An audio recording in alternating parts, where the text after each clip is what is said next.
Buenas noches, bienvenidos a Desacuerdo. Este fin de semana, esta semana en realidad, una semana muy movida en la política boliviana. Es por eso que esta noche hemos decidido hablar de coyuntura política. El pasado fin de semana se realizó el Congreso de la CETUTCB, que es la Confederación Sindical Única de Trabajadores Campesinos de Bolivia. Realmente fue un escenario de batalla campal. La ministra de Salud indica que hubo el reporte de 800 heridos. Un grupo señala que la policía gasificó en un espacio cerrado, es decir, en el Coliseo Héroes de Octubre de la Ciudad del Alto, que era donde se realizaba el Congreso. Las autoridades negaron este extremo, señalaron que no fueron ellos los que gasificaron, aseguraron que fueron activados los gases, más bien por la fuerza que los denuncia. Como fuere que haya sucedido, lo cierto que el final del Congreso de la CETUTCB termina con 2 dirigentes, cada uno de ellos se atribuye la representación de los campesinos. Vamos a ver en imágenes lo que ha sucedido el anterior fin de semana. Durante la elección del nuevo secretario ejecutivo de la Confederación Sindical Única de Trabajadores Campesinos de Bolivia se produjo una división que refleja al MAS.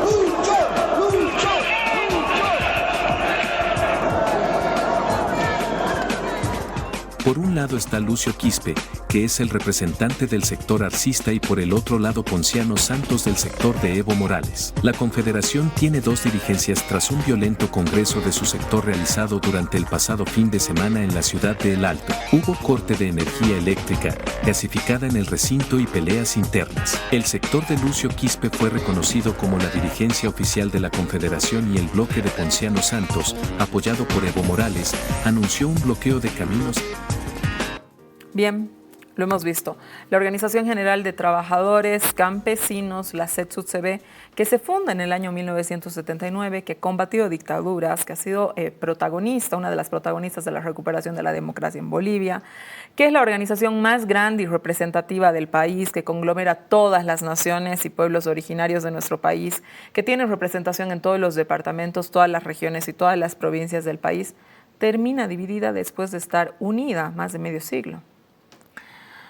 Lo que está pasando en la CETUTCB es también lo que está pasando en otras organizaciones sociales. Los interculturales, por ejemplo, también tienen 2 directivas. La pregunta es, ¿qué está sucediendo? Bueno, la lucha interna en el movimiento al socialismo, lo que parecía una pelea simplemente de cúpulas, definitivamente ha hecho metástasis en los sindicatos que, como se sabe, forman parte orgánica del instrumento político masista. Se está creando las condiciones en el instrumento político masista para que el partido termine dividido en 2. La lucha interna también se está librando en el campo judicial. El órgano electoral plurinacional acepta que en octubre sea el Congreso del MAS en Laucaeñe, en el Chapare, que es la plaza fuerte del expresidente Evo Morales, frente, digamos, a otro grupo del interior del movimiento al socialismo que quería que se realice este Congreso en la ciudad del Alto. Por otra parte, el Tribunal Constitucional Plurinacional ha aceptado un recurso presentado por una diputada del ala arcista en contra de la definición del Estatuto del Movimiento al Socialismo, que considera a Morales líder nato de ese partido. Esto significa que el expresidente habría nacido para dirigir el MAS, por tanto, que nadie lo puede reemplazar. El Tribunal Constitucional va a estudiar si esta declaración es constitucional o no lo es. La división de las organizaciones sociales, por supuesto, que preocupa por muchos motivos. Primero, porque rompe la vieja tradición que se tenía en Bolivia, que es una tradición de unidad de las organizaciones sociales. Y por otro lado, porque puede generar desafíos que no se tenían hace 20 años atrás, digamos, en cuanto a temas de gobernabilidad. Uno de los dirigentes de la CETUTCB, Ponciano Santos, ha convocado un bloqueo de caminos hasta lograr su reconocimiento oficial. Lucio Quispe, por su lado, que es el otro dirigente de la CETUTCB, está en posesión de las oficinas de la Confederación Campesina. Si el bloqueo se realizara, según la viceministra de Comunicación, Gabriela Alcón, el bloqueo podría llegar a costar $115 millones al país. Y yo añado, podría costar muchas dificultades a la gobernabilidad del país. Recordemos que los sindicatos cocaleros reconocen a Ponciano Santos como su dirigente de la CETUTCB. Por tanto, se podría esperar que el Chapare quede bloqueado desde el 4 de septiembre, paralizando la principal carretera del país, que es, por supuesto, la que comunica a la ciudad de Santa Cruz, al departamento de Santa Cruz con el resto de Bolivia. Hoy el presidente Evo Morales ha hecho un tuit señalando que no estaría de acuerdo con que se haga un bloqueo de caminos porque la situación económica del país no lo permitiría. Otra cosa que ha pasado esta semana también es que el ala evista, ¿no es cierto?, ha pasado formalmente a la oposición. Así lo ha señalado el vicepresidente del MAS, Gerardo García. Él ha dicho, nosotros no participamos en este gobierno. También ha señalado lo que tenemos en pantalla, que Luis Arce es el peor enemigo del movimiento al socialismo. Mientras tanto, la oposición no masista no ha dicho nada, no ha abierto la boca, no ha dicho una sola palabra. Se limita a ayudar el sabotaje interno que realiza una u otra ala para distintas cosas, por ejemplo, temas de políticas públicas o, por ejemplo, para el cumplimiento constitucional, ¿no es cierto?, de la tarea de las elecciones judiciales, la falta de convocatoria a estas elecciones propiciada por el Tribunal Constitucional, que se niega o se quiere independizar del control democrático y que se ha convertido en el gran poder detrás del poder, también ha generado problemas de gobernabilidad. Para la gente que nos mira en el exterior, Bolivia elige sus magistrados del Tribunal Constitucional vía voto, ¿no? Esa elección ha sido detenida por el propio Tribunal Constitucional, es decir, el propio Tribunal Constitucional está evitando su recambio. Quien puede solucionar este problema es la Asamblea Legislativa. La Asamblea Legislativa no ha dado miras de querer siquiera hacerlo. Se abren muchas preguntas en este escenario. ¿Dirá algo propio la oposición antimacista para el futuro o esperará que los votos le caigan por ósmosis o que su silencio en esta lucha interna en la que está el movimiento al socialismo les beneficie automáticamente? Eso no lo sabemos. Pero la pregunta más inquietante creo que son las peleas y los conflictos que pueden alimentar un malestar que es cada vez mayor, ¿no?, en toda la sociedad y en la política en general, sea esta masista o antimacista. La preocupación es que esta situación abone el terreno para la aparición de un outsider, que como hemos visto alrededor de la región, los outsiders no salen de la izquierda, están saliendo de la extrema derecha. ¿Será que eso puede suceder en Bolivia? Bueno, es otra de las preguntas que nos hacemos. Así está el país, señores, y de esto es de lo que vamos a hablar esta noche. Quédense en desacuerdo. Bien, hemos invitado esta noche a José Gringo González, periodista, expresidente del Senado, que tendría que estar viendo fútbol, pero yo le agradezco estar en este programa. Sí, solo informarme en las noches de lo que pasa durante la jornada del domingo. Te agradezco, Susana, un placer estar aquí contigo, con Bigmar, con Ernesto y por supuesto con toda la teleaudiencia de RTP y de tu programa. Muchas gracias a ti. Con Bigmar Vargas, analista político. Gracias por la invitación. Buenas noches a todos en sus casas y a los compañeros que están en el programa. Muchas gracias. Y con nosotros desde Santa Cruz, vía Zoom, está también Ernesto Machicado, analista político. Ernesto, buenas noches. Susana, buenas noches y un saludo muy cordial a Gringo y a Bigmar desde Santa Cruz. Pues estamos aquí llanos para opinar y bueno, tú has planteado la cosa tan difícil que veremos qué logramos hacer en este análisis porque muy complicado, sin duda.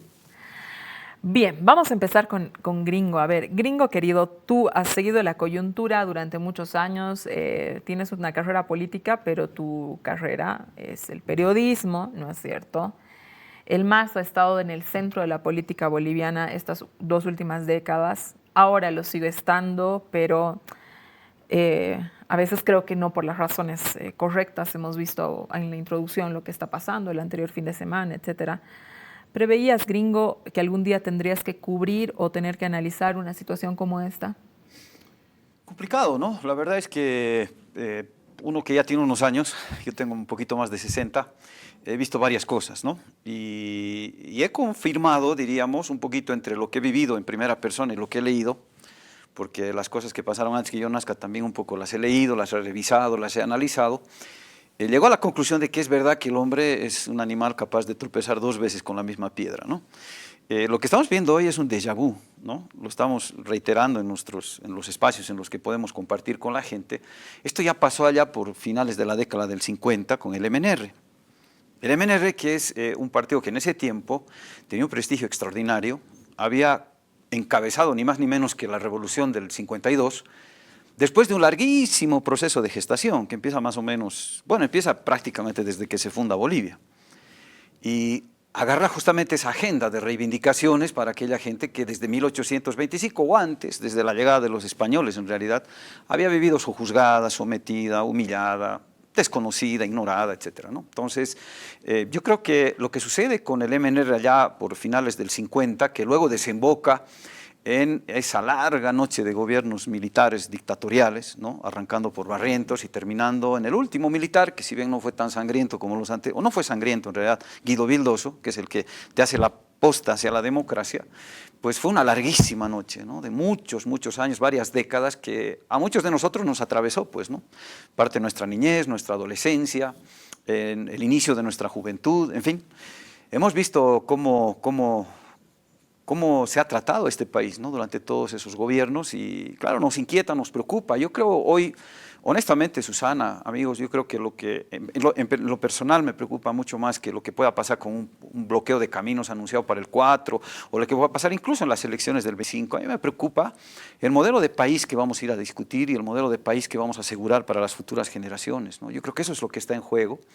Eso fue lo que en su momento el doctor Hernán Siles Suazo, que era presidente de Bolivia ya a finales de los 50, no entendió y quiso negar el liderazgo de Víctor Paz Estenssoro, que era el líder nato de la revolución en ese momento, y por esa pugna, por esa pelea, insisto, poco tiempo después, unos años después, desembocó en esta larga noche de dictaduras, ¿no? Entonces, creo que hoy estamos en una cosa parecida. Hay un liderazgo, diríamos, fuerte de Evo Morales, histórico, ¿verdad?, que ha llevado adelante las grandes transformaciones en el país durante 14 años, y el actual presidente Luis Arce, ¿no?, que ha ganado unas elecciones en el año 20, octubre del 20, y que obviamente tiene su mandato hasta el 25, pero que, bueno, pues ha sentido seguramente que puede continuar manejando este país, que puede seguir gobernando este país, y ahora de pronto aparece en ese escenario de disputa ya con Evo Morales para ver quién va a ser el candidato del 25, porque yo creo que ahí descansa la disputa. Yo no creo que estén viendo, ni siquiera ellos, mira hasta dónde llego, ni siquiera ellos, creo que estén viendo el modelo de país, hacia dónde se va a ir Bolivia, si eventualmente llega un gobierno parecido al de Yanine Áñez, por ejemplo, democrático, electo por el voto popular, etc. ¿Hacia dónde iría Bolivia? Yo me pregunto, ¿estarán razonando en esto Evo Morales y Luis Arce?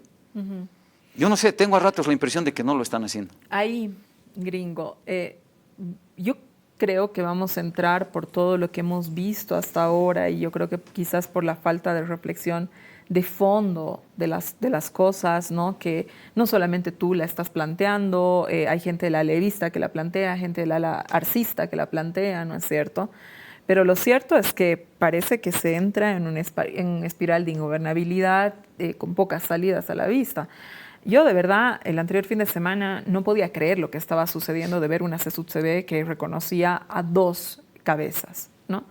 No importa cómo creas tú que sean las cosas, es decir, una CSUCB histórica, que finalmente es la organización social más importante de este país, ¿no? O sea, por favor, que ha estado unida 50 años, ¿no? Y que hoy día la institución, porque es una institución la CSUCB, más sólida y que evidentemente da lugar al movimiento del socialismo partida. Entonces, ¿cómo ves la gobernabilidad? Y yo te estoy hablando del corto plazo, ¿no? Porque aquí la pregunta también siguiente es quién gana. A mí me da la sensación que todos perdemos, ¿no es cierto? Sí, seguramente, en base a las experiencias que hemos tenido. Es decir, un gobierno que ha sido un gobierno progresista, que ha pensado más en la gente, las grandes mayorías de este país y no así en las élites que habitualmente habían gobernado durante 180 años. Eso es lo que ha marcado la diferencia cuando empezaron a gobernar para la gran mayoría de la gente. Yo creo que el problema de fondo es que Evo Morales cree que lo más importante es Evo Morales y Luis Arce cree que lo más importante es Luis Arce. Y se lo están transmitiendo a sus bases. O sea, le están haciendo creer a los que se llaman evistas que lo más importante es Evo Morales y los otros arcistas creen que Luis Arce es lo más importante, cuando eso no es lo más importante. Lo más importante es hacia dónde va a ir este proceso que arrancó allá en 2006 con tantas ilusiones, con tantas expectativas, con tantas transformaciones. Yo creo que este es un proceso que está todavía a medias, no está trunco. Hubo casi un momento en el que se truncó, que fue el gobierno de Áñez, esos 11 meses que fueron fatídicos para el proceso de cambio, que gracias a la sabiduría de la gente, que no le importó que fuera Evo, no le importó que fuera Lucho, le importó que fuera quiero recuperar y cuidar mi proceso. quiero seguir yendo bien en la vida, quiero seguir avanzando en la vida. Yo creo que eso fue lo que hizo que la gente vote ese octubre del año 20 por Luis Arce. Yo creo que eso es lo importante y eso es lo que ahorita se está perdiendo de vista. La perspectiva, y tú lo decías en tu introducción, la perspectiva de que en un escenario de tanta confrontación interna dentro del movimiento al socialismo, como lo fue en el MNR en los 50, 60, por favor revisen la historia, como lo fue en la UDP, cuando el doctor Hernández Siles Suazo, la COP, los partidos de izquierda, todos los trotskistas, todos le sacaban la mugre al doctor Hernández Siles Suazo, que era un gobierno progresista, que tenía muy buenas intenciones. Hay que revisar la historia. Estamos yendo de cabeza a tropezarnos de nuevo con la misma piedra. Y eso es lo grave, eso es lo preocupante. Y aquí uno no lo dice porque tenga cierta simpatía con el MAS o con uno o con el otro, no. Se trata de analicemos, por favor, cómo estuvo el país durante esos 14 años, cómo estuvo el país en esos 11 meses de Yanine Áñez, cómo estuvo el país durante toda la etapa del neoliberalismo. ¿Dónde estábamos? Éramos los más pobres de la región. 70% de la gente en Bolivia era pobre. Hoy hemos logrado revertir, hemos dado pasos importantes. Sería una pena que, a semejanza de lo que pasó en Argentina, cuando se cansaron de los Kirchner y lo pusieron a Macri, ¿cómo les devolvió Macri ese país? Hecho pedazos. Hoy siguen juntando los pedazos de esa Argentina que les entregó el señor Macri. Y están a punto de volver a tropezar, y esta vez por no sé cuánta, enésima vez, contra la misma piedra en Argentina, queriendo elegir a un Macri. Se llamará Milei, se llamará Bullrich, se llamará otra cosa, pero están nuevamente creyendo que esa va a ser la solución. Ese es el tema. Tenemos que tener la capacidad de dejarnos de ver el ombligo. No es el Evo, no es el Lucho, es el proceso, es el futuro, son nuestras guaguas. Eso es, ni más ni menos. Coyuntura, coyuntura. A ver, el gringo ha hablado de una cosa que evidentemente por ahí es más profunda, que merecería, yo creo, no un programa de televisión, talleres de talleres de talleres. A ver, ¿cómo reaccionará Lucio Quispe, actual ejecutivo de la CETUTCB, reconocido ¿no? frente a la amenaza de Santos, también actual ejecutivo reconocido por ¿no? ¿Habrá bloqueo, contrabloqueo, no habrá el bloqueo? Después del tuit de Evo Morales, ¿se suspenderá? ¿Qué piensas, Bigmar? ¿Qué pasará? Yo creo que es la primera vez durante todo este tiempo ha habido una confrontación mediática, podemos decir, de discurso, ¿no? O sea, la conformación y cada vez cada bloque endureciéndose más en discursos uno contra el otro. Y estamos ante la posibilidad de que lo que era solo discurso pase a la calle. Eso es lo que plantea el bloqueo del 4 de septiembre, entonces el anuncio, el bloqueo. Entonces, ahí lo que puede suceder es que esta pelea política, ¿no es cierto?, esta disputa política pueda tener consecuencias ya no solamente para el círculo político o para los adeptos del MAS o los simpatizantes o los militantes del MAS, que están tratando de mirar lo que está sucediendo al interior del partido, ¿no?, sino que puede tener una consecuencia para el país y para la economía en general, ¿no? Entonces, al tener una consecuencia mayor a la de solo del partido, solo del movimiento al socialismo, puede generarse un nuevo escenario en el que esta pelea ya le afecte a la gente y la gente empiece a repudiar la pelea política que puede tener una consecuencia en su economía. Eso por un lado. Y por otro, estamos en un momento todavía de salir de la crisis económica, tratando de estabilizar, superar, y el momento crítico que hemos pasado en términos económicos, y un bloqueo de caminos puede ser complicado para el país, ¿no?, para los mismos sectores productores que necesitan sacar sus productos para vender. Entonces, ese elemento puede ser muy complicado en este escenario. Por eso creo que el tuit del presidente Morales es, también no se queja de lo que pasó en el Congreso, pero dice, también pensemos un poco en el país, también pensemos un poco en la economía, que puede verse afectada, y un conjunto más grande de población puede cuestionar ya la pelea del movimiento al socialismo. ¿El tuit de Morales significará que Ponciano Santos levante el bloqueo, o sea, o esa amenaza de bloqueo sea suspendida? ¿Cómo lo es? Porque, digamos, antes del tuit se me ocurría preguntarte si tendrán la fuerza, ¿no? Porque está bien, es decir, esta dirigencia es la dirigencia cruceña, ¿no?, que viene además en Santa Cruz, acaba de suceder, están en medio de también un bloqueo, no es cierto que se ha politizado un montón, etcétera, ¿no? Entonces, ¿tienes la fuerza de convocar o el tuit de Evo, digamos, más bien te da de alguna manera una salida también para no convocar una cosa así? ellos tienen un desafío muy alto, ¿no? Se ha puesto un desafío muy alto. Anunciar un bloqueo nacional de caminos es un desafío muy grande, ¿no? Y primero, para que haya una movilización de ese nivel, tiene que haber realmente una demanda, una causa que movilice a todos. Yo no sé si qué dirigencia es reconocida es una causa de movilización de todo el sector, o sea, como primer elemento, ¿no? No sé si realmente puede haber movilización para eso. Presumo que es una pelea de dirigencias, ¿no? Y que las bases, digamos, no están divididas, ¿no? Que las bases tienen una identidad política, tienen un norte político claro, definido, y hay una pelea por el contexto de dirigencias. Eso por un lado. Por otro, no creo que el tuit del expresidente sea casual. Es decir, si ellos no logran tener una movilización contundente, sobre todo con base territorial en el oriente, la movilización y el poder de convocatoria de esta dirigencia se vería seriamente afectado. Entonces, creo que es bastante inteligente la salida que se plantea, por un lado poniendo la economía como escudo, ¿no? La posibilidad de perjudicar la economía, y por otro también calculando y recalculando si realmente tienes la capacidad, diciendo que eres auténticamente la representación campesina, de poder parar o no el país. A ver, vamos con Ernesto, que estamos con él en el Zoom, él está en Santa Cruz. Ernesto, a ver, en los hechos hay un ala masista que se supone que ya ha pasado a la oposición. Eso ha hecho que la oposición sea más grande y le ha quitado ciertos recursos al gobierno, pero también, en paralelo, ha aumentado la fragmentación de la oposición. Te voy a dar un ejemplo que hablábamos antes de iniciar el programa, lo que sucede en la Asamblea Legislativa, que raya casi en el ridículo, ¿no? No se ve una línea antimasista, digamos, es decir, aprovechando la división del MAS, ¿no? La línea antimasista, capaz de aprovechar esto y proponer algo diferente, liderar, por ejemplo, resolver las judiciales, que se supone que era que se llama la base de votación de la oposición, ha ido a por las judiciales, han hecho una propuesta, etcétera, etcétera, ¿no? Es que no se los escucha con la intención real de querer resolver esta situación. Persuadir algo por fuera de la Asamblea, porque por dentro no logran persuadir nada. Es decir, ponerse en un lugar que le dé a la gente la mirada, digamos, ¿no?, de que son mejores que el masismo. Es decir, el silencio no los hace mejores que el masismo. No tener ninguna propuesta no los hace mejores que el masismo. Su performance en la Asamblea Legislativa no los hace mejor que el masismo. ¿Qué opinas tú, Ernesto? Muy interesante. Y sabes, yo coincido con lo último que acabas de decir.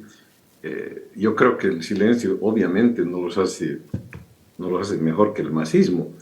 Pero vas a tener que coincidir conmigo que los números de las encuestas, que podemos discutir su fiabilidad o no, lo ponen bien elevado a Carlos Mesa. Y yo estoy casi seguro, no he hablado con él hace 1000 años, pero yo creo que él está convencido que su silencio sí lo hace elevar en las encuestas, y parece que es así, si vemos a la cosa fríamente, ¿no?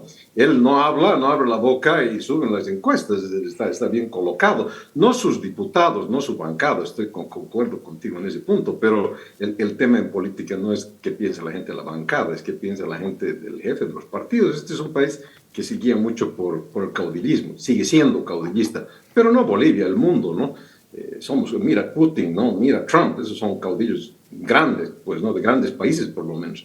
El mundo busca caudillos, busca jefes, y es un poco aquí que yo quisiera abordar y tal vez opinar un poco en torno a tu pregunta, pero mucho en torno a lo que he escuchado tanto de parte de Gringo como de parte de Bigmar.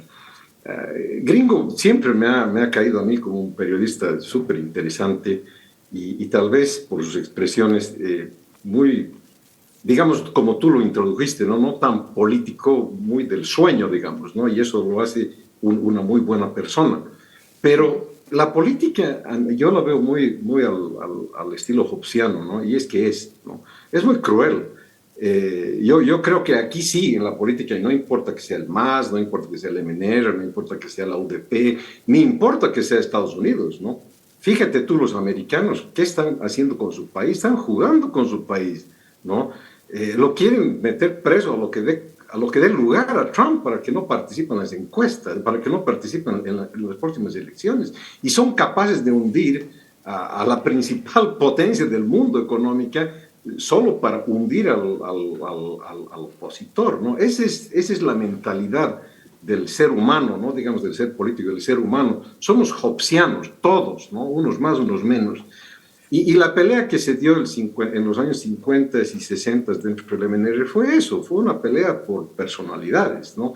No me quepa duda que el doctor Siles fue un generosísimo cuando el 9 de abril tomaron, en la revolución, tomaron el gobierno y Siles dijo, no, un ratito, lo esperaremos al jefe, ¿no? Y lo esperaron de una manera muy cordial a Paz Tesoro para que llegue y entre al Palacio del Gobierno. Acción que hasta el día de hoy muchos movimentistas la ven como qué acción más generosa. Claro, lo era, ¿no? Pero me imagino que hubieron también razones políticas para hacer aquello, ¿no? Esa generosidad, entre comillas. Y es que la vida política es muy cruel, pues, ¿no? Entonces, yo lo que veo aquí, Susana, para ir al punto, a lo que más interesa, creo yo, a todos y a la gente, es que yo realmente no lo veo a Arce, no lo compararía con el doctor Siles, ¿no? Para nada. Yo creo que Arce es un muy buen profesional, es un muy buen economista, no solo porque uno presienta eso, sino que en los hechos maneja la economía con mucha habilidad, ¿no? Pero no es un político de cepa, ¿no?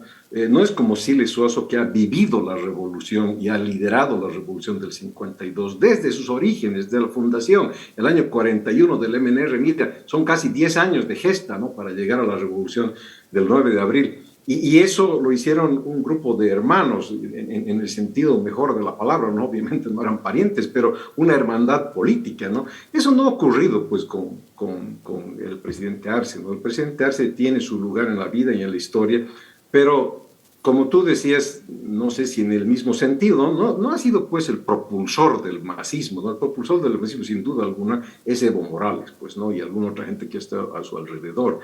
Le pasa un poco lo que a Janine, a él, ¿no? Lo ponen en un momento dado en una situación que seguramente no se le esperaba nunca, ¿no? Este va a ser el candidato y nos va a representar. Y ahí nace el problema, Susana. El problema nace cuando lo ponen de candidato a dedo, ¿no? Obviamente la gente vota por él, pero la gran pregunta en todas las elecciones, no solamente en Bolivia, Susana, es ¿por qué vota la gente, ¿no? Y es bien difícil porque esta es una pregunta que involucra una investigación muy seria estadística, ¿no? Yo recuerdo, porque yo estudié ciencias políticas en Estados Unidos, es complicadísimo saber por qué vota la gente, ¿no? Si vota por el candidato, vota por lo que ofrece, vota por su cara, vota por su simpatía, vota por 1000 razones diferentes, ¿no? Y yo estoy seguro que en el caso de la última elección, no he visto estadísticas, mi percepción, mi olfato político me dice que esa votación fue por el MAS, pues, ¿no? O sea, no fue por Arce. Yo creo que ahí había mucho del MAS y mucho de Evo también, ¿no? Que era el padrino de él. Entonces, cuando llega al gobierno, Arce se sienta y ahí empieza la más difícil de las relaciones que puede existir, pues, ¿no? Es el presidente constitucional de un país y al lado el jefe del partido político al cual pertenecen los dos. ¿Quién manda en ese país? Y hemos visto lo que ha pasado en Ecuador, clarísimo, eso se desató y se generó una guerra y se resolvió como lo hemos visto, ¿no? Y aquí también pasó lo mismo, con diferencias, claro, pero pasó lo mismo, porque Arce no estaba dispuesto a someterse al yugo de un jefe de partido que lo obligaba, que lo presionaba, que le decía qué tiene que hacer, porque al final Evo tampoco estaba dispuesto a ponerse al lado y decir, este es el presidente de Bolivia, ustedes bolivianos lo han elegido, lo dejaremos gobernar tranquilamente durante 5 años y después vengo yo al escenario. No estaba dispuesto, porque él sabe en su foro interno que esa elección no fue por Arce, fue por el MAS y fue por él en gran medida. También hubo un elemento Arce, pero no creo que un gran elemento Arce en la votación. Entonces, se sentía dueño también del escenario. Entonces, ahí viene la pugna. Y la pugna se va resolviendo ¿cómo? Un Arce que nadie pensó que iba a ser contestatario, y sí fue contestatario, ¿no? Y al ser contestatario, lo defiende a su ministro de gobierno, lo defiende a su ministro de justicia, defiende su gobierno, no cede ante las presiones de Evo Morales, y Evo Morales se sorprende ante eso y arremete de una manera brutal, como lo ha hecho siempre desde que ha nacido la vida política. Es un hombre que sabe jugar a la fuerza y tiene no solamente la fuerza personal, sino tiene el apoyo de mucha gente. Entonces, ese apoyo lo usa para arremeter contra el, entre comillas, enemigo, y está arremetiendo contra él de una manera bárbara, nunca vista en la historia de Bolivia, porque lo del 52 pues, no era parecido en muy pocos sentidos a lo que está pasando ahora. Digo, inclusive, porque ahora hay cosas muy diferentes en juego, ¿no? ¿Qué es la gran acusación de Evo Morales? Narcotráfico, ¿no? La acusación directa contra el ministro de gobierno es que es protector del narcotráfico, y eso no es un ataque al ministro de gobierno, por favor. Evo Morales no está preocupado por este señor, está preocupado por el otro. Entonces, el puñete es con carambola, pues, ¿no? Entonces, este tipo de acusaciones que no se dieron en la década de los 50 van, pues, a un plano del delictivo de nivel internacional. Ya, chao revolución y chao revolución y cambio y el proceso de cambio. Ernesto, me tengo que ir a un corte. Quiero volver contigo porque quiero complementar la pregunta de si tú, ¿cómo estás viendo esta pelea política? Si los conflictos llegan a ser abiertos, como lo ha dicho Wigmar en algún momento, podrían afectar la vida de la gente más allá del MAS. Es decir, no importa si eres masista o no masista. Y la pregunta que te dejo antes de irnos al corte es si esa situación abriría la posibilidad de que aparezca o no un outsider en Bolivia. Bolivia no tiene tradición de la aparición de un outsider, pero tampoco es, o por lo menos en los últimos años, etcétera, no hemos visto tampoco un escenario de esta naturaleza. Así que luego del corte te voy a pedir que me contestes esto. No, está bien, gracias.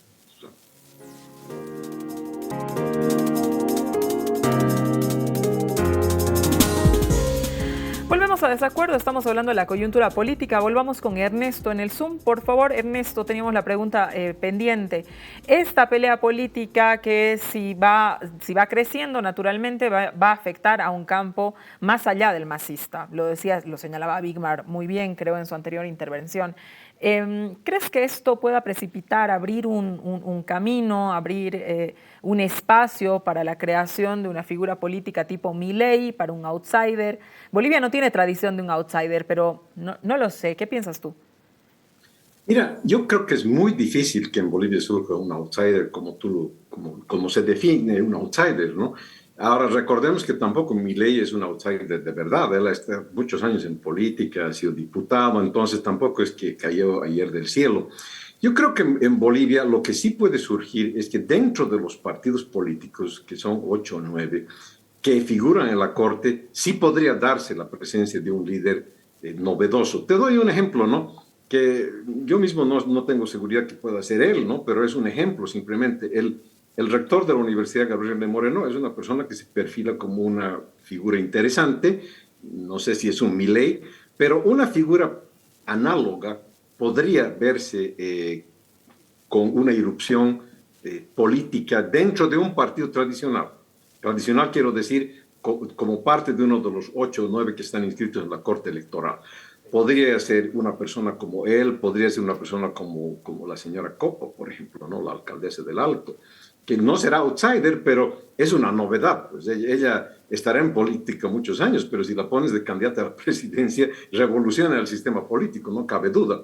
Y como ellos hay, pues, he traído 2 nombres que más o menos manejamos, uno de Santa Cruz y uno de La Paz, pero hay otros más en las plataformas, hay gente muy interesante, aquí en Santa Cruz por lo menos tremendamente interesantes, pero como se han resistido a participar en la política partidaria, no han tenido ese olfato, ¿no? De ir a introducirse al sistema, y yo creo que varios de ellos, no sé si muchos, pero varios, podrían tener éxito y podrían ser un Milei, o no exactamente un Milei, pero sí ser un outsider en el juego, pero tendrían que acoplarse a un partido político, y yo creo que a un partido tradicional con más fuerza todavía, porque los partidos tradicionales tienen algo de anclaje social diluido, pero mucho más que un partido nuevo, ¿no?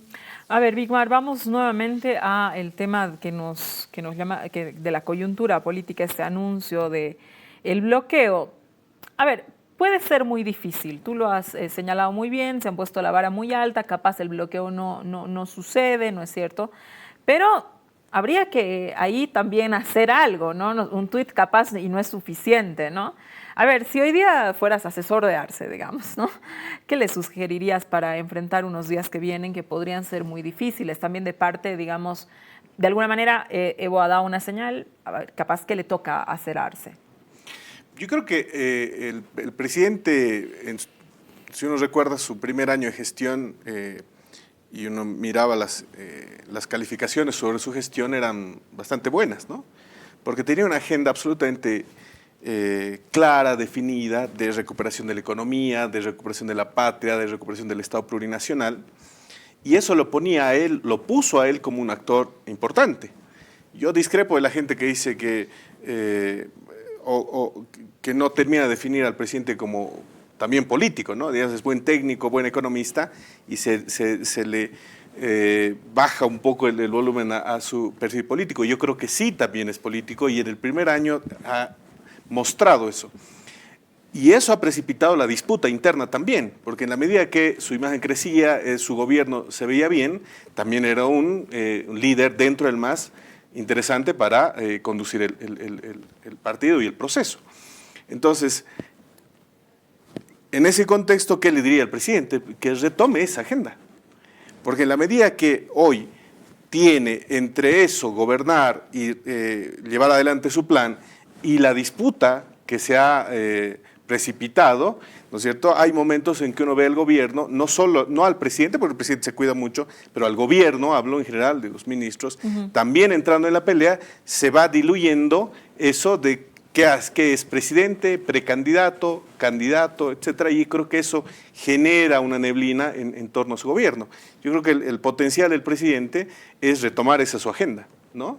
De cara al Bicentenario, con todo este esfuerzo que están haciendo de mostrar industrialización en el país, todo lo vinculado al litio y demás. Yo creo que ahí está su fortaleza. Entonces, ¿qué puedo decir? Es retomar con fuerza y además mostrar un perfil más fuerte de liderazgo, ¿no? Si más allá de un buen economista, también un liderazgo que a la gente en general, no solamente además, porque además gana elecciones no solo con los militantes, demuestre al país que hay un líder, un presidente que está gobernando el país. A ver, quiero volver al Zoom antes de ir con Gringo. Ernesto, tú vives en Santa Cruz. Allí también hay varios problemas que pueden complicar la gobernabilidad. Hemos visto que está todavía la tensión de este bloqueo de caminos que existe Buenavista, Santa Cruz de la Sierra. Han salido ya algunos empresarios a hacer reclamos en torno a esto. El bloqueo también ha puesto nuevamente, como siempre, digamos, sucede en Santa Cruz, ciertos clivajes, ¿no es cierto?, en agenda, el clivaje Cambacolla, ¿no? Pareciera que nuevamente están en agenda. Unos, los collas, quieren construir la carretera, los cambas no quieren. Eso también está el incremento de la corrupción. Hablabas tú también de lo del tema del narcotráfico, que precisamente está focalizado sobre todo en Santa Cruz. Entonces, capaz, y puede haber una agenda, una tormenta de conflictos en el oriente. ¿Cómo ves tú este tema de la gobernabilidad dentro de Santa Cruz? Es decir, evidentemente el escenario no es el mismo que en el occidente del país. No es, y seguramente los cruceños, no solo los cambas, los colles también, te corregirían en el sentido de que el narcotráfico no está en Santa Cruz, está en el Chapare, te van a decir, ¿no? Y es que es verdad, pues, ¿no? Es muy fácil hacer esas transposiciones del narcotráfico, porque está en todo el país en realidad, pero gran parte del narcotráfico está en Cochabamba, en el Chapare, y gran parte en Santa Cruz y en el Beni también. Pero ese no es el tema. Yo creo que aquí la estabilidad o inestabilidad sigue siendo Santa Cruz una extensión, no el centro del problema, ¿no? Los problemas nacen en el occidente porque es la capital política de Bolivia, es La Paz, nacen en La Paz, se llegan aquí como un reflejo y aquí se puede estallar el problema, pero la resolución del problema yo creo que siempre se va a dar en el otro escenario, el escenario verdaderamente político. En Santa Cruz llega el resfrío, pero no se cura el resfrío aquí, se cura donde tiene que curarse, que es la resolución del problema está básicamente entre Evo y Arce, ¿no? Ahora, no quiero irme hoy día sin decir una cosa. Yo creo que Arce está en jaque mate, la verdad. No lo han reflejado los periodistas y me llama profundamente la atención. El Tribunal Constitucional Plurinacional ha rechazado la acción de inconstitucionalidad, la parte más importante de la acción de inconstitucionalidad, que era que se declare inconstitucional el estatuto del MAS en la parte que le prohíbe a Arce ser dirigente del MAS y lo peor aún, que le prohíbe ser candidato del MAS. El estatuto del MAS fija 10 años como requisito para ser candidato y para ser dirigente. Y el señor Arce no puede ser candidato ni puede ser dirigente del estatuto, y ahora el recurso de inconstitucionalidad en esos dos campos ha sido rechazado. Entonces, está en jaque mate. Todo esto es mucha bulla, pero para él insertarse y ser jefe tendría que ganar las calles, como dice pues Bigmar, ¿no? Tendría que ganarlos en la batalla campal, pero este es un tema básicamente jurídico y político, ¿no? Ahora, cuando yo digo, y esto se lo digo de frente a Bigmar, ¿no? Que no es político, yo no estoy diciendo que no practica política, yo creo que Carlos Mesa también practica política, al igual que Arce, ¿no? Y yo también creo que ninguno de los dos es un político de cepa, ¿no? No, el hecho de estar mucho tiempo en política como Carlos Mesa, no, es que la política tiene un elemento que es muy difícil de ponerle el dedo, ¿no? Pero hay seres, pues, que nacen haciendo política, y uno de esos ha sido Hernán Siles, Víctor Paz Tensoro, el Evo Morales, y mucha gente del MAS. Y yo creo que hay gente que hace política porque le cayó del cielo, ¿no? Yo creo que uno de esos es, por ejemplo, Arce, y el otro, sin duda alguna, es Carlos Mesa, Tuto Quiroga, ¿no? Y se nota en su accionar también, ¿no? Te digo, por ejemplo, en esta jaque mate, ¿no? No tiene cómo participar en política como candidato a la presidencia Arce. ¿Qué va a hacer frente a ese jaque mate? ¿Va a conformar un nuevo partido político? ¿Se va a hacer el Partido Socialista? Eso está bien difícil, porque hacer un nuevo partido político va a implicar perder esas masas, ¿no? Perder el trío, el triunvirato que tiene el MAS, que es básicamente la CSUCB. Ahí, Ernesto, quiero volver al estudio con Gringo. A ver, es muy interesante lo que ha planteado Ernesto. Aquí hay dos lados de una interna masista. Una cree que se trata de liquidar un adversario. La pelea, lo decía yo también en mi introducción, y ahí coincido con Ernesto plenamente en el sentido de que la pelea también se libra en el área jurídica. El Tribunal Electoral da una posición, el Tribunal Constitucional señala otra cosa. Pareciera que todos los días se dan pasos. Me parece importante el enfoque que hace ese, ¿no? Que hace Ernesto. Y ahí la pregunta, Gringo, a ver, recurriendo un poco a que tú conoces un poco el MAS más desde dentro, ¿no? ¿Será posible recomponer el MAS, digamos, esa fortaleza, esa unidad? En lo personal, yo creo que no, porque así, digamos, los dos grupos, digamos, bajen todo tipo de tensiones, el MAS nunca más va a volver a ser el mismo después de todo lo que ha vivido. Es decir, yo creo que ha corrido mucha agua ya bajo el puente, ¿no es cierto? Pero quizás establecer un sistema de coexistencia, no necesariamente para unirse, porque lo señalo, es muy difícil, sino para por ahí dividirse sin causar tantos daños, o por ahí no dividirse, y que el uno no te apoye, pero que el otro no lo molestes, digamos, ¿no? Es decir, una cosa así, sin llegar, por ejemplo, a un extremo de bloqueo de caminos o cosas parecidas que luego trasvasan ya al movimiento al socialismo y hacen que la gente rechace al partido en general, ¿no? De acuerdo. Si me permites, un pequeño chascarrillo respecto a lo que dijo Ernesto. Tiene toda la razón. Yo creo que lo que ha hecho el Tribunal Constitucional al validar ese estatuto en el que se establece como condición sine qua non para ser candidato 10 años de militancia, que Arce no los tiene, abona el camino para que Arce haga su propio camino. Está claro que no va a ser dentro del movimiento al socialismo. Está claro, lo que dijo Ernesto es correcto, es un jaque mate que le han hecho en términos jurídicos y que repercuten obviamente en lo político. Yo creo que eso es lo que menos le preocupa a Luis Arce, porque evidentemente ya vienen barajando hace mucho tiempo, han hablado de hacer una alianza, una unión, no sé, una serie de de definiciones que podrían de pronto significar aquello. Respecto a la pérdida que podría tener de ese caudal de votos del MAS, ese es un tema que seguramente con Ernesto me va a encantar discutirlo algún día o charlarlo con Ernesto, ojalá fuera aquí mismo para poder abundar en el tema. Sobre lo que tú planteas, mira, desde el día en el que, y Ernesto me va a entender perfectamente, mejor que nadie quizás, el día en el que Banzer y Jaime Paz Zamora se abrazaron y cruzaron los ríos de sangre, aquí en Bolivia, en la política boliviana, todo es posible. Lo que hace unos 2 meses, hace unos 2 años parecía, bueno, vámonos un poquito más atrás. 4 años atrás, ¿tú te hubieras imaginado que Arce iba a ser presidente? Jamás.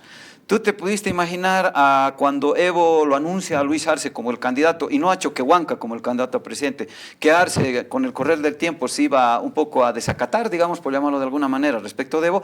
No. Entonces, yo pienso, honestamente, siento que en la política boliviana todo es posible. Es un poco como en el fútbol, ¿no? Un capísimo del fútbol, Dante Panzeri, decía, el fútbol es la dinámica de lo impensado. Y yo creo que la política también es la dinámica de lo impensado. Es decir, puede pasar cualquier cosa, hasta que incluso, fíjate, y creo que sería válida, y aquí ya me lanzo, una fórmula Evo Morales-Luis Arce. Yo creo que esa sería la mejor forma de garantizar, primero, la prosecución del proceso de cambio, ¿no es cierto? Y después, los trapos sucios verán de lavarlos en casa. Yo creo que lo más triste que está pasando hoy es que todas estas pugnas internas que antiguamente se resolvían en el fuero interno, hoy están mostradas así, explícitamente ante la opinión pública para disfrute, obviamente, de todos los detractores, no solo de Evo Morales, sino del propio proceso de cambio. Sí, de acuerdo. Bigmar, en cuanto al tema judicial, a ver, es verdad lo que dice Ernesto, es verdad el apunte que hace Gringo con el tema de lo del estatuto, pero también el ministro Iván Lima señala diciendo que van a haber más impugnaciones, etcétera, más, no sé qué le llaman a esto, amparos, ¿cómo se llaman? Recursos, ¿no? También lo anuncia. Claro, la respuesta del ministro Lima es un anuncio, una advertencia, de alguna manera, sobre lo que puede todavía ocurrir en el campo jurídico, ¿no? Pero para mí hay una preocupación un poco en sintonía con lo que decía Gringo en su primera intervención. Yo creo que hay un tema de fondo que se tiene que pensar. Es decir, en la medida que se ve al MAS como solo parte de una pelea política por el poder y deje de representar auténticamente las aspiraciones, los anhelos, los sueños de campesinos, de gremiales, de transportistas y demás, la representación del MAS puede perder.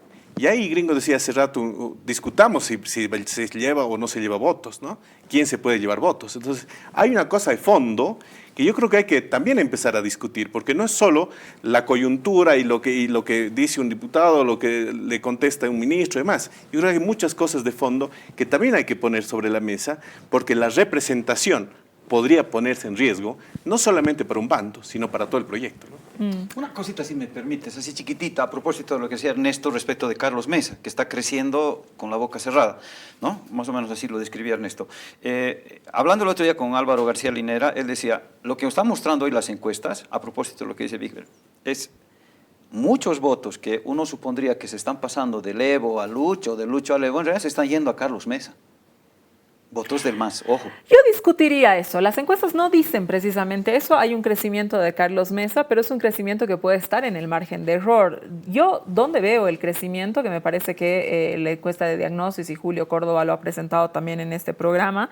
Es en la base de los que no saben y no responden, de los que no quieren votar, de los que quieren votar por un nuevo candidato. Dentro de la base masista, el 70%, dentro de la base de encuestados masista, el 70% de encuestados masista quieren un nuevo candidato dentro del MAS. A mí ese es el crecimiento que me parece importante. Claro, yo coincido con ustedes en algo, y ahí con García Linera, Ernesto y contigo, digamos, ¿no? En el sentido de que, claro, este estado de silencio llama la atención, digamos, que no haya una caída, ¿no? Y que más bien, digamos, haya, aunque sea pequeña, una subida de Carlos Mesa. Pero yo creo que el dato importante que nos están presentando hoy día las encuestas es el nuevo, señores. El nuevo, no solamente en general, el nuevo al interior del MAS. Me voy a un corte, quédese, volvemos a las conclusiones. Volvemos ya a las conclusiones de este interesantísimo programa. Hemos hablado de la coyuntura política boliviana, que está complicadísima. La cosa está que arde. Ernesto, una conclusión, un minutito máximo, por favor. Sí, mira, fantástico el programa. Y yo creo que el gringo dijo una cosa. Aquí esta es una película de suspenso, eso solía decir un diputado del MBL, me acuerdo, El Fierro. Y es que es una película de suspenso la política boliviana. Recuerdo el primer abrazo así fue entre el MNR y Falange Boliviana del 71, ¿no? Enemigos, pero lo más profundo, y eso, se abrazaron y se abrazaron con Banzer y patearon 3 años pelota juntos, ¿no? Luego vino el abrazo de Paz Zamora con Banzer, otro desabrazo, y hoy día nada sorprendería que se abracen pues Evo Morales con Arce. Yo no tendría, me sorprendería, pero no de una manera que me va a caer de la silla, ¿no? Porque aquí hay muchos intereses. Yo en eso con Bigmar tengo una discrepancia muy profunda ideológica, ¿no? Yo soy más del ala, yo soy del MNR, pero del ala de la revolución permanente, digamos, ¿no?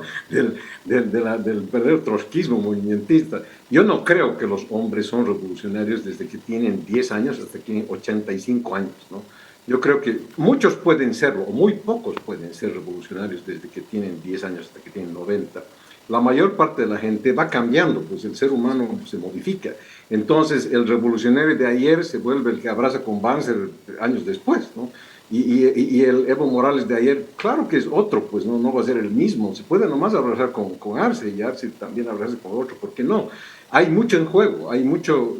El poder en Bolivia no es todo, Susana. No es como en Estados Unidos que si tú estás en Hollywood te olvidas del poder. No, aquí lo es todo. Entonces, no es fácil dejar el poder, porque como lo es todo, lo dejarías todo por pelearte con Arce, no tiene sentido, pues, ¿no? Y como decías tú, si agacha la cabeza Arce y dice, discúlpame, jefecito, yo voy a ir de segundo, esto se acabó. Y continúa el proyecto, entre comillas. Ya no sé si es la revolución, yo creo que ya deja de ser la revolución. 80% de los trabajadores de Bolivia, población económicamente activa, sector informal. Y el sector informal es capitalismo puro, primitivo, pero puro. Eso es el MAS. Por alusión, Bigmar, cortito, tengo un minuto, realmente. No, yo, creo que hay un tema para mí que es muy importante analizar, ¿no? La coyuntura la discutimos, lo que decía hace rato, pero hay que ponernos a ver lo que pasa de fondo. Y hay un tema que para mí es central. El 2005 hubo un sujeto interpelante del poder que permitió que el MAS llegue al gobierno. Ese sujeto interpelante del poder que permitió que el MAS llegue al gobierno es totalmente distinto el que actuó en el 2019. Y si nosotros no, como parte del proceso, entendemos, comprendemos lo que pasó en el 2019 para otra vez hacerle un refresh al movimiento socialismo, a todo ese proceso, no vamos a poder encontrar el camino, o no se va a poder encontrar el camino desde el MAS, desde el gobierno, ¿no? Entonces, para mí esos son los temas que hay que discutir, y la coyuntura obviamente hace parte de ese camino, pero no es el todo, ¿no? Gringo. Sobre lo que dijo Ernesto, permíteme, por favor, es una bella frase. El que a los 18 no es de izquierda es una rata. Y el que a los 50 sigue siendo de izquierda es un gil. ¿No? Es una hermosa frase que obviamente es muy cínica, por cierto, pero bueno, un poco define las cosas. Lo último, yo considero que el MAS, puntos más, puntos menos, va a llegar al 25 con 45, 46% de la votación. Creo que ese es el horizonte electoral del MAS. La pregunta es, si llega junto o llega dividido. Yo considero que si ese 45 se divide entre 2, es la tumba del MAS. Gracias, Gringo querido, gracias Ernesto, gracias Bigmar. Si el MAS le empieza a dar respuestas políticas a lo que ha sucedido el 2019, sin buscar estas respuestas ni en el imperio ni en agentes externos, sino encontrándolas al interior de su partido político, seguramente muchas cosas van a empezar a solucionarse en la división que hoy día mismo se está viendo. Vamos a seguir discutiendo sobre este tema porque hoy este tema es el centro de la política boliviana. Evidentemente la división del MAS ha hecho metástasis en las organizaciones sociales, lo cual evidentemente nos genera mucha tristeza y mucha preocupación. pero definitivamente toca analizar para comprender a fondo la política boliviana lo que está sucediendo dentro del movimiento al socialismo y las respuestas que el movimiento al socialismo no le está dando a sus propias crisis. Gracias por haberme acompañado. Quédese con la programación de RTP y de Canal Red en España. Buenas noches.